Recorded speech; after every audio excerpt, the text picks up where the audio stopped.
हिंदू महेश्वरी समूह लगन पाकिस्तान की टीम डॉक्टर भागचंद, शंकरलाल, हमीर सिंधी, विक्की जान, विराग मिल का आज कराची के मुख्तलिफ इलाकों का दौरा।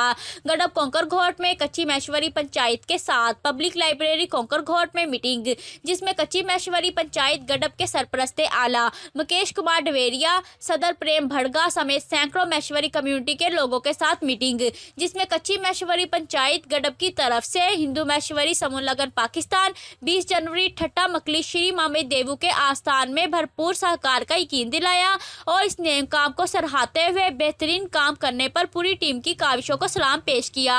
हमायती न्यूज़ से अहमदीन हमायती की रिपोर्ट। मज़ीद खबरों के लिए देखते रहें हमायती न्यूज़ HD।